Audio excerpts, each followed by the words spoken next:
આંગણવાડીની તમામ મહિલાઓનું ફરી એક વખત હાર્દિક સ્વાગત છે ભાઈ આપણા સૌની સહિયારી યુટ્યુબ ચેનલ એટલે કે જીપી ઓફિશિયલ યુટ્યુબ ચેનલ પર. તો આંગણવાડી પગાર વધારે લઈને એક સમાચાર છે. હવે આંગણવાડી પગાર વધારે લઈને શું અપડેટ આવેલી છે એની ચર્ચા કરીશું. આ વિડીયો એટલા માટે બનાવવો પડે છે કે આંગણવાડીની ભરતી નવી જાહેર થઈ છે.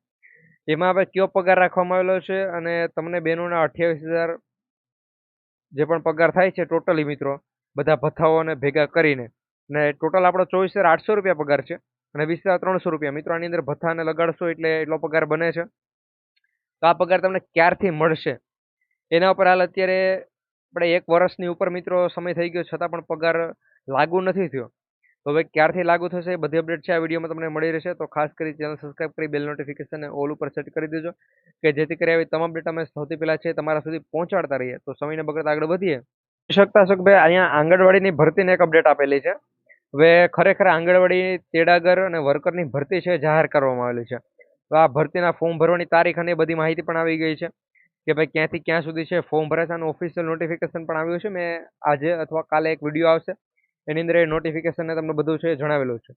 તો અહીંયા ઓનલાઈન અરજી કરવાની તારીખ અને આવેલી છે. તો હવે આ ભરતી આવી ગઈ હોય એટલે એમાં પગાર અને બધી ફિક્સ માહિતી તો આપવી જ પડે કે ભાઈ કેટલો પગાર મળશે.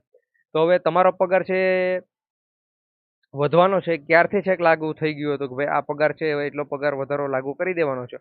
હાઈકોર્ટે પણ ફાઇનલ નિર્ણય છે લઈ લીધો છે કે ભાઈ 24,800 રૂપિયા અને 20,300 રૂપિયા છે ફાઇનલ પગાર લાગુ કરી દેવાનો છે. છતાં પણ હજુ સુધી તમને પગાર મળ્યો નથી. તો આ ભરતીમાં કયો પગાર લાગુ થાય છે એ પણ હું તમને જણાવું છું જેથી કરી તમને ખબર પડશે કે તમારો પગાર વધશે કે નથી વધવાનો. અને તેડાગર જે પણ હેલ્પર બહેનો છે એનું માદન વેતન અત્યારે હાલ જે તમને મળે છે ને એ જ રાખવામાં આવેલું છે. હાઈકોર્ટનો નિર્ણય જે પણ લીધો છે એ પ્રમાણે પગાર આ નવી ભરતીમાં પણ લાગુ નથી કરવાના. ત્યાં ફક્ત અને ફક્ત પગારમાં છે એ 10,000 રૂપિયા અને 5,500 રૂપિયાનો ઉલ્લેખ કરેલો છે નોટિફિકેશનમાં અને ત્યાં 20,300 અને જો એમાં પણ એ જે પણ માહિતી છે એના ઉપરથી જ આ ફોટો મેં બનાવેલો છે. એમાં એમ લખેલું છે ભાઈ માદન વેતન અને પગાર આપણે મિત્રો છે તમને જે પણ પગાર મળે છે જેટલા પણ બીજા કર્મચારીઓ સરકારી બધાને પગાર મળે છે અને તમને માદન વેતન આપવામાં આવે છે કે જેમાં મિત્રો ફેરફાર થઈ શકે છે અને કોઈ પણ આપણે હમણાં પગાર પંચ લાગુ થાય છે તો એ માદન વેતન જે પણ હોય છે એની અંદર પગાર પંચનો કોઈ પણ લાભ મળતો નથી.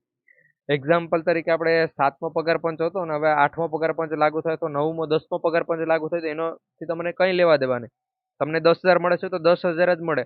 7મો પગાર પંચ હોય ત્યારેય 10,000 મળે અને 10મો પગાર પંચ લાગુ થાય તો પણ 10,000 જ મળે. એ જો સરકાર એમાં વધારો કરે તો વાત અલગ છે. બાકી તમને છે એનો કોઈ પણ લાભ થતો નથી.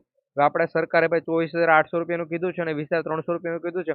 છતાં પણ હજુ લાગુ કરવામાં આવેલું નથી અને હજુ સુધી કંઈ ફાઇનલ નિર્ણય લીધો નથી. એટલે મેં આગળ કીધું છે કે તમને જે પણ પગાર મળશે 24,800 રૂપિયા બધા ભથ્થાઓ લગાડો એટલે મિત્રો 28,000 રૂપિયા સુધી પૂગે છે. પરંતુ 10,000 રૂપિયામાંથી 24,000 રૂપિયા નથી આપતા તો ભાઈ 28,000 ની તો વાત પછીની જ છે. અને આ ફાઇનલ જે પણ નિર્ણય છે હજુ સુધી મિત્રો લાગુ થયો નથી. અત્યારે જે પણ ભરતી છે ભરતીમાં પણ જે પણ અપ્લાય કરશે એ બધાને આ જ પગાર આપવામાં આવશે 5,500 રૂપિયા અને 10,000 રૂપિયા. એને પણ કોઈ વધારાનો પગાર છે આપવામાં નહીં આવે. આ પ્રમાણે હાલ માહિતી છે. બાકી જો મિત્રો પગારમાં કંઈ પણ આડાઅવળું થાય છે કંઈ પણ વધારાને કંઈ પણ બીજી માહિતી આવે છે તો એ પણ 100% અમે તમારા સુધી પહોંચાડતા રહીશું. ખાસ કરી જો ચેનલ પર નવા હોય તો ચેનલ સબસ્ક્રાઇબ કરી બેલ નોટિફિકેશન ઓલ ઉપર સેટ કરી દેજો. વધુ માહિતી માટે ટેલિગ્રામમાં જોડાવાનું ભૂલતા નહીં. ટેલિગ્રામની લિંક છે આ વિડીયોના ડિસ્ક્રિપ્શનમાં છે તમને આપવામાં આવેલી છે. કારણ કે અહીંયા મિત્રો ઘણી બધી અપડેટ છે નથી આપી શકતા. અહીંયા જો યુટ્યુબ પર એની પણ કંઈક પોલિસી હોય છે અહીંયા મિત્રો એ માહિતી આપો છો તો તમને કોપીરાઇટ અથવા વિડીયો યુટ્યુબ પરથી ડિલીટ થઈ જશે ઓટોમેટિક. એના માટે નથી આપતા. ટેલિગ્રામ પર બધી માહિતી તમે આપી શકો છો. ટેલિગ્રામમાં જોડાવાનું પણ ભૂલતા નહીં. મળીશું એક નવા વિડીયોની અંદર. જય હિન્દ, જય ભારત.